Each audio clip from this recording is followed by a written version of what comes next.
وعلى آله ومن تبعهم بإحسان إلى يوم الدين. أشهد أن لا إله إلا الله وحده لا شريك له وأشهد أن محمدا عبده ورسوله. أما بعد،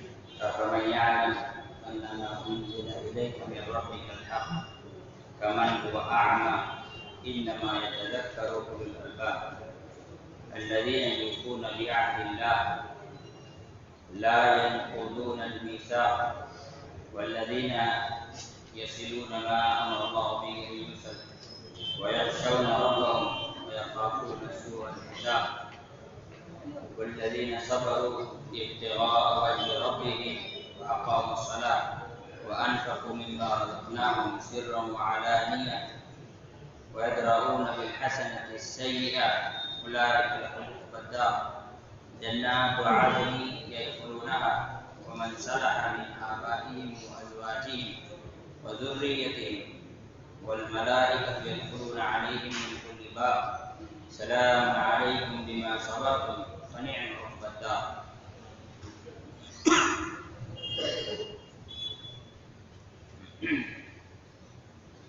آج جو آیتیں تلاوت کی گئی ہیں اس میں سورہ رعد کی چند آیتیں میں نے آج کے درس کے لیے منتخب کیا ہے. اللہ رب العالمین نے اس میں جو باتیں بیان کی ہیں بہت زیادہ غور طلب ہے. اللہ تعالیٰ نے فرمایا أَفَمَنْ يَعْلَمْ أَنَّمَا أُنزِلَ إِلَيْكَ مِنْ رَبِّكَ الْحَقُّ كَمَنْ هُوَ أَعْمَى إِنَّمَا يَتَذَكَّرُ أُولُو الْأَلْبَابِ. کیا وہ ایک شخص جو علم رکھتا ہے کہ آپ کی طرف آپ کے رب کی جانب سے جو اتارا گیا ہے وہ بالکل صحیح ہے، درست ہے، حق، اس شخص جیسا ہو سکتا ہے جو اندھا ہو.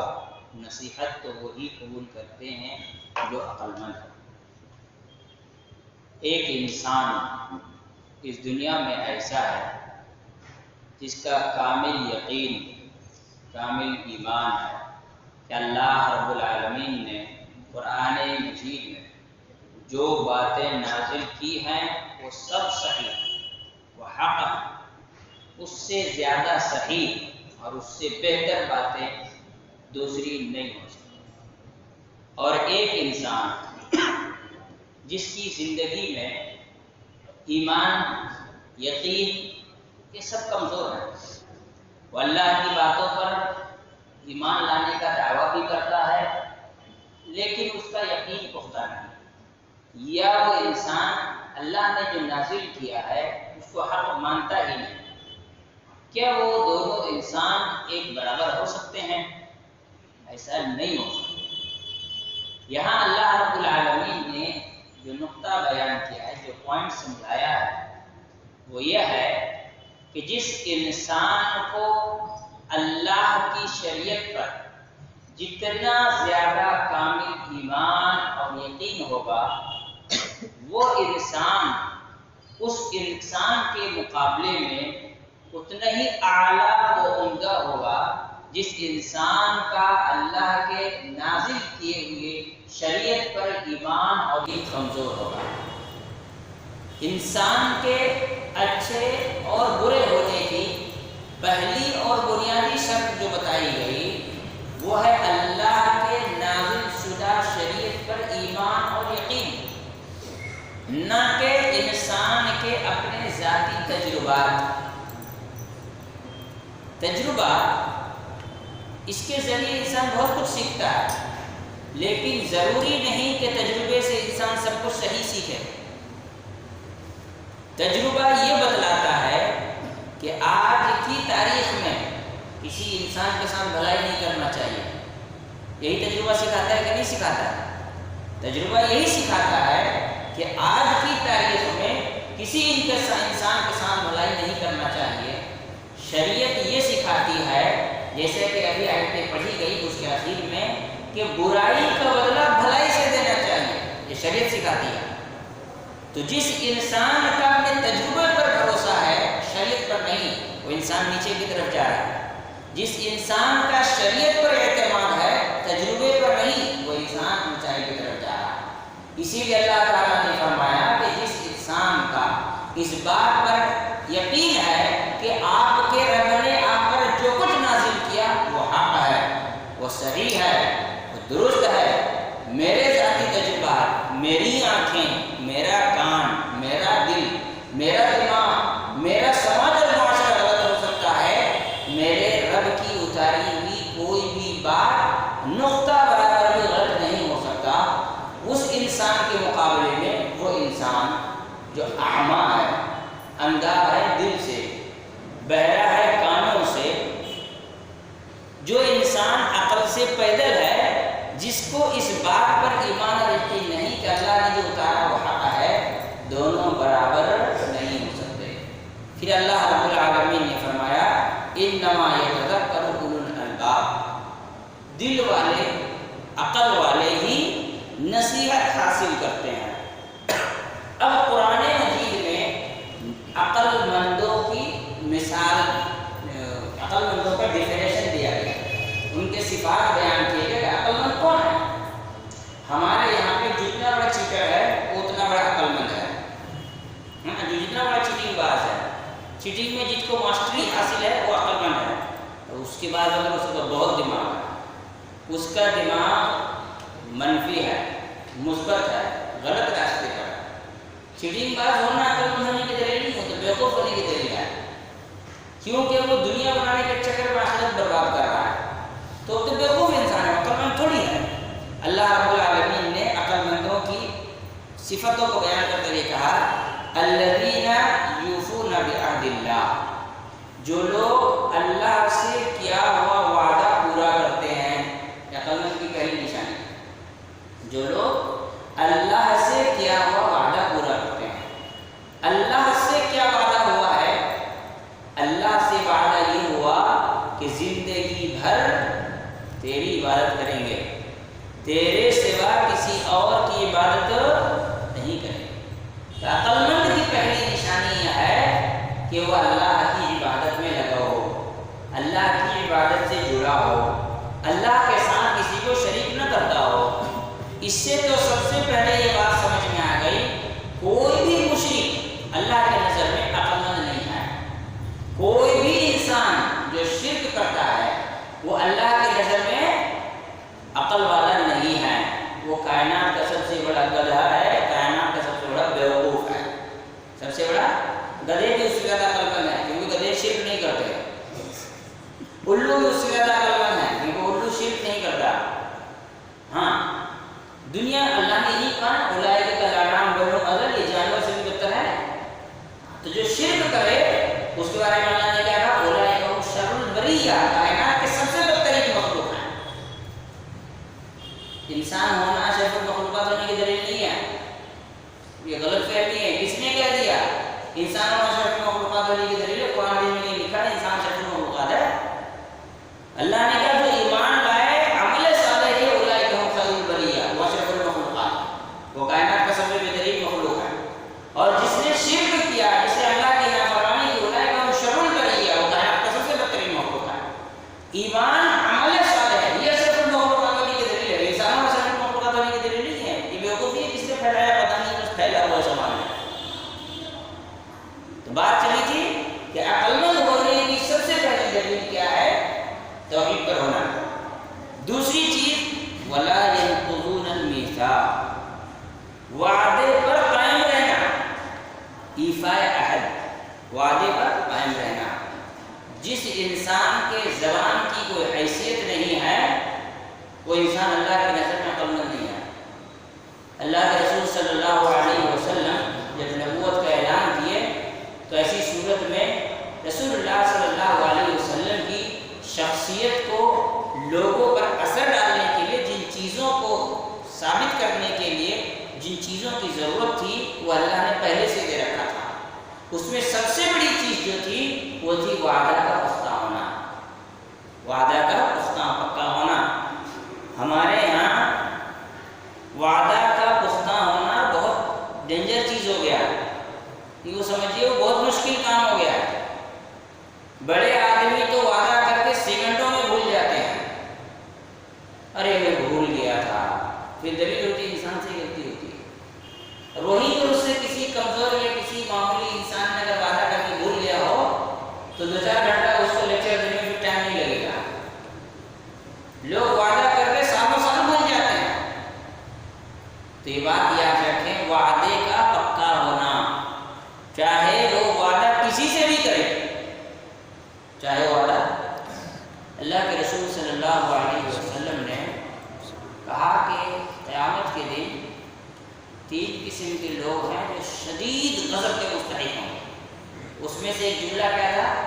وَمَلِكٌ كَذَّابٌ، جھوٹ بولنے والا بادشاہ.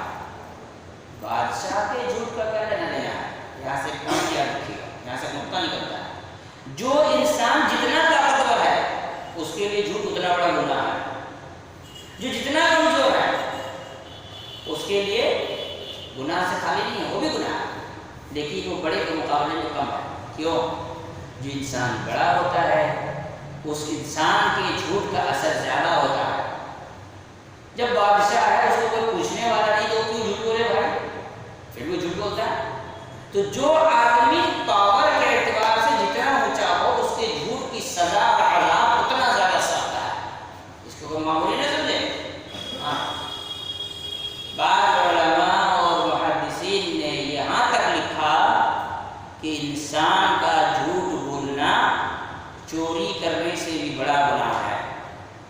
چوری کرنے سے بھی بڑا گناہ ہے. آدمی جھوٹ بولتا ہے تو ایسے لگتا ہے کہ اس کو کوئی فرق نہیں پڑ رہا جھوٹ بولنے کا. چوری سے بڑا گناہ ہے جھوٹ. اس لیے کہ جو انسان چوری کرتا ہے وہ انسان کے مال پر ڈاکہ ڈالتا ہے. جو جھوٹ بولتا ہے سامنے والے کے ایمان اور اعتقاد اور بھروسے پر ڈاکہ. اور جو جتنا بڑا آدمی جھوٹ بولے سمجھ جاؤ اتنا بڑا گنہگار ہے، اللہ کی نظر میں اتنا زیادہ مقبوض ہے. پھر آگے اللہ رب العالمین نے فرمایا والذین یصلون ما امر اللہ بہ ان یوصل. عقل مندوں کی ایک نشانی یہ بتائی کہ وہ رشتوں کو قائم کرتے ہیں، رشتوں کو جوڑتے ہیں. آج فجر میں عربی تاریخ کے حساب سے کل فجر میں گزشتہ اسی پر بات ہوئی، رشتوں کو جوڑنا، رشتوں کی پاسداری کرنا، اس کو نبھانا. رشتے اللہ نے قائم کیے ہیں، اس کا خیال رکھنا بہت ضروری ہے. اللہ رب العالمین کو رشتے کاٹنے والے پسند نہیں ہے. اور یہ بھی بتا دو اللہ کے رسول صلی اللہ علیہ وسلم نے کہا کہ رشتہ جوڑنا یہ نہیں کہ جو جڑتا ہے اس سے جڑیں گے، جوڑنا یہ ہے جو کٹنا چاہتا ہے اس سے جڑیں گے. ہاں، جو آپ کو سلام کیا آپ بھی اس کو سلام کھو گے، کون سا آپ نے کمال کیا؟ جو منہ موڑ کے جا رہا تھا آپ نے اس کو بڑھ کے سلام کیا، یہ کمال ہے. رشتہ کاٹنا بہت بڑا گناہ ہے. تو اللہ رب العالمین نے فرمایا کہ نصیحت حاصل کرنے والوں کے اندر ایک صفت یہ ہونی چاہیے کہ نصیحت ان کو ملتی ہے، ہدایت ان کو ملتی ہے جو رشتوں کو قائم کرتے ہیں، رشتوں کو جوڑتے ہیں. یہ عقل مندوں کی نشانی ہے. وَيَخْشَوْنَ رَبَّهُمْ وَيَخَافُونَ سُوءَ الْحِسَابِ. پھر کہا گیا قیامت کے دن کے حساب کے سلسلے میں اللہ کے دل میں اپنے دل میں اللہ کا ڈر اور خوف رکھتے ہیں. قیامت کے دن کے حساب کے سلسلے میں اللہ تعالیٰ حساب لے گا، پکڑے گا، پوچھے گا. کہ ڈر ہونا چاہیے دل میں، ہر معاملے میں پوچھ تو ہوگی. مَا يَلْفِظُ مِنْ قَوْلٍ إِلَّا لَدَيْهِ رَقِيبٌ عَتِيدٌ. کوئی بھی بات زبان سے نکلتی ہے فرشتے نوٹ کر رہے ہیں، اب اس کا حساب ہوگا، سوال کیا جائے گا، جانچ پڑتال ہوگی. اللہ تعالیٰ پورا اس کا حساب لے گا. حساب کیسے ہوگا؟ مَا لِهَٰذَا الْكِتَابِ لَا يُغَادِرُ صَغِيرَةً وَلَا كَبِيرَةً إِلَّا أَحْصَاهَا. انسان قیامت کے دن سر پیٹے گا، ہے یہ کون سی چیز میرے ہاتھ میں دے دی گئی، اس میں تو ہر چھوٹی چھوٹی چیز بڑی بڑی چیز کو جوڑ کر کے رکھ دیا گیا ہے. اتنی معمولی چیز کو کون گنتا ہے نا؟ اتنی معمولی چیز کو کون گنتا ہے. یہ ایسا نہیں چلتا ہے. ہر چیز کا حساب ہوگا. کوئی بھی چیز اس دنیا میں انسان کے ساتھ ایسی نہیں ہو رہی ہے جس کا حساب نہ ہوتا ہو. تو اس حساب سے ڈرنے والا. والذین صبروا ابتغاء وجہ ربہم، اپنے رب کی رضامندی کے لیے جو لوگ صبر کرتے ہیں. اس سے پہلے میں نے صبر کے بارے میں بات کی ہے. وَأَقَامُوا الصَّلَاةَ، جو نماز قائم کرتے ہیں. جو نماز چھوڑا وہ بیوقوف، جو نماز چھوڑا وہ بیوقوف. اور جو نماز قائم کرتا ہے اس کے اندر عقل مند کی ایک نشانی ہے. ہاں، جو نماز چھوڑا وہ بیوقوف. سب سے پہلی بات، ہمارے یہاں تو لوگ عقل مند صرف ایک مہینے کے لیے ہوئے ہیں. رمضان کے لیے عقل مند ہیں بہت سارے لوگ. رمضان ہوا، ابھی دیکھیے 10 رمضان تک تو ماشاء اللہ تراویح میں لوگوں کی تعداد اچھی لگ رہی تھی. آج سے تو جیسے لگ رہا ڈسکاؤنٹ چالو ہو گیا ہے. ہاں، جی ایس ٹی کٹنا شروع ہو گیا. آج سے مسلیوں کا جی ایس ٹی دھیرے دھیرے مسلی کم ہونا شروع ہو گیا ہے. تو جو نماز قائم کرتے ہیں وہ عقل مند، جو نماز نہیں قائم کرتے ہیں وہ بیوقوف. نماز قائم کرنا ہدایت کے لیے ضروری ہے. جو بے نمازی ہوتا ہے دھیرے دھیرے اللہ رب العالمین اس کی عقل چھین لیتا ہے. اس کی سمجھنے کی صلاحیتیں کم ہونے لگتی ہیں اور پھر وہ انسان ایک دن دین سے اتنا دور چلا جاتا ہے کہ لوٹ کے آنا اس کے لیے بڑا مشکل ہو جاتا ہے. آپ دیکھیں گے ایک آدمی کو پہلے صف سے دوسرے صف میں گیا، دوسرے سے تیسرے میں، تیسرے سے چوتھا میں کرتے کرتے برآمدہ پہنچا، پھر فرسٹ فلور پہنچا. پھر دیکھیے گا کچھ دن کے بعد، 1 سال بعد، وہ جمعہ کے دن جب امام ممبر سے اترے گا تب گھسے گا. پھر وہی انسان کو آپ دیکھیے گا، چوری چماری جھوٹ مکاری دغا بازی ساری چیزیں اس کے اندر آنی شروع ہو جائیں. تو نماز انسان کو ہدایت کے راستے پر لاتی ہے اور نماز چھوڑنے والا ہدایت سے دور ہوتا چلا جاتا ہے. اس کے بعد کہا وَأَنفِقُوا مِمَّا رَزَقْنَاكُمْ سِرًّا وَعَلَانِيَةً، خاموشی اور دکھا کر. ہر اعتبار سے اللہ کے راہ میں آدمی مال خرچ کرتا ہے. دکھا کر مطلب ظاہری طور پر لوگوں کو دکھانے کے لیے، اللہ کے راہ میں مال خرچ کرنے کا. نماز یہ انسان کے لیے جسمانی عبادت ہے اور مال خرچ کرنا یہ مالی عبادت ہے. مال بھی انسان کا دماغ خراب کر دیتا ہے. 4 پیسے آدمی کے پاس آ جاتے ہیں تو آدمی کی کھوپڑی الٹی ہو جاتی ہے نا. تھوڑا سا زیادہ پیسہ آ گیا، فلیٹ تھوڑا بڑا ہو گیا، کون جائے مسجد میں پڑھائی پڑھنے کے لیے. حافظ جی کو گھر بلاؤ جی، ہم لوگ گھر میں پوری فیملی کے ساتھ پڑھائی پڑھائیں گے. ابا جی کرا جائے. پیسہ آ گیا تو کیا وہ تم سر کے بل چلو گے، ٹانگ اوپر کر کے ہاتھ نیچے کر کے. ٹھیک ہے، تو پھر کہا بھی رائٹ سائڈ سے چلاؤ. پیسہ تمہارا ہے، آپ کی گواہی ہے تو چلاؤ. کہا رائٹ سائڈ سے، لیفٹ سائڈ سے مت چلاؤ. ٹھوک ٹھوکا کے مر مر جاؤ گے تب بولے گا بھائی افسوس میں نے غلطی کی. پیسہ آنے کے بعد آدمی کی کھوپڑی الٹا ہو جاتا ہے. کون گیا مسجد میں تراویح پڑھنے کے لیے؟ حافظ جی کو بولو گھر میں آ کے تراویح پڑھا. نہیں چلا. گھر گھر کا یہ معاملہ ہے، گھر گھر کے آ رہا ہے. نہیں، دلیل کیا ہے؟ ہم اگر ایک آدمی مسجد نہیں گئے تو ایک آدمی کا اسپیس بڑھانا، مطلب تو اسپیس میں جا. دلیل دی آدمی نے. بھائی میں نے جب اس سے کہا کہ میں نہیں آیا مسجد میں، میرے فیملی کے لوگ نہیں آئے تو اسپیس بڑھانا مسجد میں، دوسرے کو وہاں جگہ ملی نا. میں نے کہا تو اسپیس میں جا، وہی جا کے نماز پڑھتا. دنیا میں مت رہ. کچھ لوگوں کے لیے زمین میں جگہ بڑھ جائے گی. کچھ لوگوں کو ماں باپ کا جائیداد میں حصہ زیادہ مل جائے گا، تو مر جا. کوئی دلیل ہے کہ میں مسجد نہیں گیا تو جگہ اسپیس بڑی، کسی دوسرے کو جگہ نماز پڑھنے کے لیے موقع ملے گا؟ یہ حالات ہے. تو مال بھی انسان کی کھوپڑی کا گھما دے، اس کی کوئی گارنٹی نہیں ہے. مال آنے سے یہی حال ہوتا ہے لوگوں کا. پھر اس کے بعد اللہ تعالیٰ نے آ کے فرمایا وَيَدْرَؤُونَ بِالْحَسَنَةِ السَّيِّئَةَ، برائی کا بدلہ اچھائی سے لے. برائی کا بدلہ بہت ٹف کام ہے. برائی کا بدلہ اچھائی سے دے. برائی کا بدلہ اچھائی سے دے کا کیا مطلب ہے؟ یہ آپسی برائی کی بات ہو رہی ہے، عقیدے ایمان کی برائی کی بات نہیں ہو رہی ہے. ہاں، آپسی برائی. کوئی آپ کے ساتھ دشمنی کرنا چاہتا ہے، آپ اس کو اگنور کر سکتے، تیرے سے دشمنی کرنی نہیں ہے. کوئی آپ کے گھر کو نقصان پہنچانا چاہتا ہے، آپ کو مجھے نہیں کرنا تو سے لڑائی. بہت سارے لوگ ہوتے ہیں اس کی بیٹی کی شادی پہلے کیوں ہو رہی ہے، میری بیٹی تو اس کی بیٹی سے عمر میں بڑی ہے، اب اس کے گھر کا رشتہ توڑو. نہ رک جائے تو میری بیٹی کا رشتہ توڑا، میں تیرے پورے خاندان کا رشتہ توڑوں گا، ہوتا ہے نا، غلط چیز ہے۔ الٹا آپ کی بیٹی کے رشتے میں وہ رکاوٹ بن رہا ہے تو 2-4 لڑکوں کا رشتہ آپ اسے گھر بھیج دیجیے اس کی بیٹی کے لیے، 2-4 رشتہ بھیج دیجیے، خود بخود سدھر جائے گا کہ یار میں اس کی ایک بیٹی کا رشتہ توڑوانے مانگوں گا، میرے 4 بیٹی کا رشتہ لے کے آ بیٹھا ہو۔ تو وَيَدْرَؤُونَ بِالْحَسَنَةِ السَّيِّئَةَ، برائی کا بدلہ اچھائی سے دیتے ہیں۔ اولئک لہم عقبی الدار، ایسے لوگوں کے لیے آخرت میں جنت ہے، جنات عدن یدخلونہا، یہ لوگ جنت میں داخل ہوں گے۔ پھر کیا ہوگا؟ وَمَنْ صَلَحَ مِنْ آبَائِهِمْ وَأَزْوَاجِهِمْ وَذُرِّيَّتِهِمْ، ان کے آبا باپ دادا میں سے ازواج بیوی ہیں، ذریت ہیں، رشتہ دار ہیں، جو بھی ان کے نیک ہیں وہ بھی ان کے ساتھ جنت میں رہیں گے۔ وَالْمَلَائِكَةُ يَدْخُلُونَ عَلَيْهِمْ مِنْ كُلِّ بَابٍ، اور فرشتے ہر دروازے سے ان کا استقبال کریں گے۔ تو اللہ رب العالمین نے سمجھدار اور جنتیوں کی جو صفتیں بیان کی وہ اللہ تعالیٰ نے سورہ رعد کی آیتوں میں بیان کی ہے کہ آدمی کے اندر یہ اچھائیاں پائی جانی چاہیے۔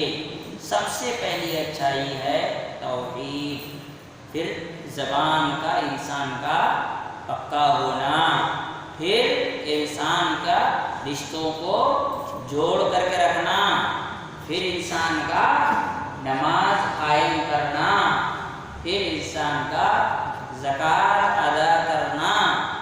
آدمی ان اور ایک چیز کیا چھوٹ گیا؟ صبر کرنا۔ آدمی کے اندر یہ اچھائیاں پائی جائیں تو اس کے لیے کتاب اللہ و سنت رسول اللہ پڑھنے میں ہدایت ہے، فائدہ ہے۔ لیکن یہ اچھائی نہیں رہے گی تو پوری کتاب پڑھ لینے کے بعد بھی اس کو کوئی فائدہ نہیں ہوگا۔ پوری قرآن پڑھ لے گا اس کو کوئی فائدہ نہیں ہوگا، حدیث کی ساری کتابیں رٹا مار کے زبان یاد کر لے گا، کوئی فائدہ اس کو نہیں ہوگا۔ اللہ تعالی ہم تمام لوگوں کو سمجھ کی توفیق عطا فرمائے۔